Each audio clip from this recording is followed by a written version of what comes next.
వదినా? ఎవరు నీకు వదినా? ఇక్కడ అలాంటి వారు ఎవరూ లేరు. వాసుదేవ్ నాకు అన్నయ్య అయినప్పుడు మీరు కాదు అనుకున్నంత మాత్రాన వదిన కాకుండా పోతారా? ఆ బంధాలకు నేనెప్పుడూ దూరంగా వచ్చాను. వాటిని గుర్తు చేయాలనుకోవడం, మమ్మల్ని కలపాలని ప్రయత్నించడం మంచిది కాదు.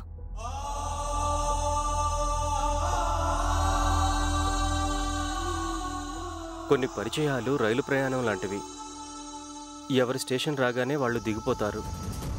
అంతటితో ఆ పరిచయం ఆగిపోతుంది. కానీ భార్యాభర్తల బంధం సూర్యుడు ఆకాశం లాంటివి. సృష్టి ఉన్నంతకాలం ఆ రెండు ఎలా ఉంటాయో, ఎంత దూరంగా ఉన్నా కూడా బ్రతికున్నంతకాలం ఈ బంధము అలాగే ఉంటుంది.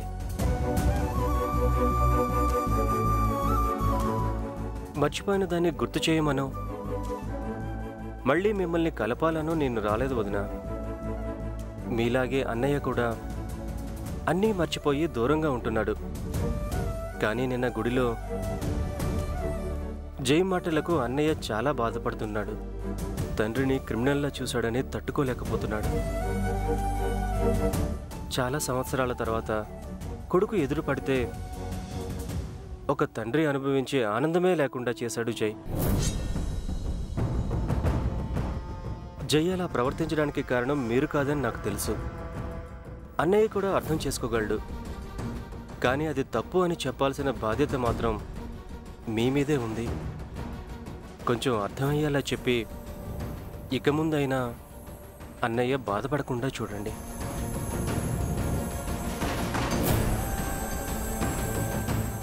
నా కొడుకుది చెప్పించుకునే వయసు కాదు. ఎవరితో ఏం మాట్లాడాలో, ఎవరితో ఎలా ప్రవర్తించాలో వాడికి బాగా తెలుసు. వాడొచ్చే టైం అయింది. నిన్ను చూస్తే బాధపడతాడు. వెళ్ళిపోరవి. లోపలికి రమ్మని పిలవకుండా గుమ్మం బయట నిలబెట్టినప్పుడే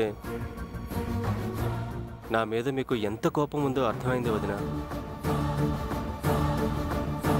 నన్ను గుమ్మం బయట వదిలేసే చెప్పులా చూసినా పర్వాలేదు.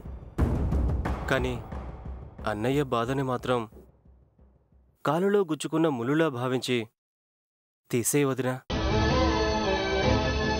ప్లీజ్.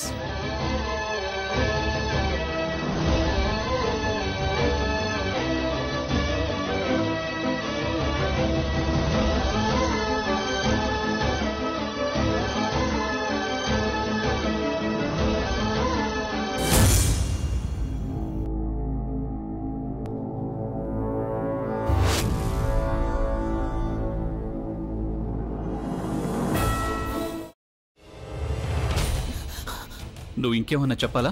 ఇంకేమన్నా అబద్ధం చెప్పాలనుకుంటే చెప్పేయి. నేను చూడాలనుకుంటున్నాను నన్ను మోసం చేయడానికి నువ్వు ఎంత నీచానికి దిగజారగలవు అని.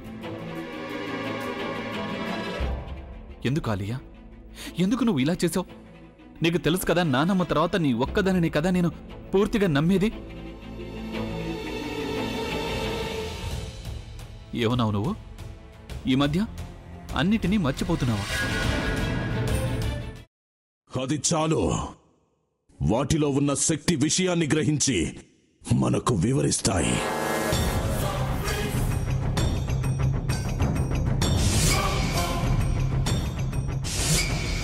ఎవరు ఆ దండ విప్పొద్దు, గది తలుపులు తెరవద్దు.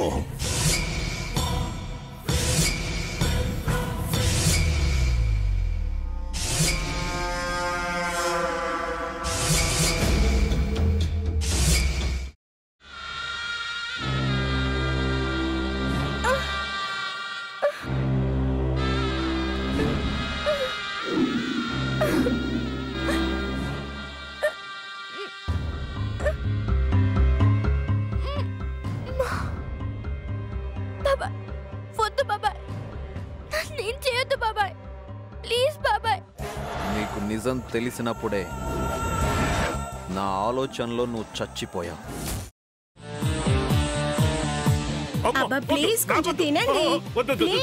భీమారావు గారు, మీరా?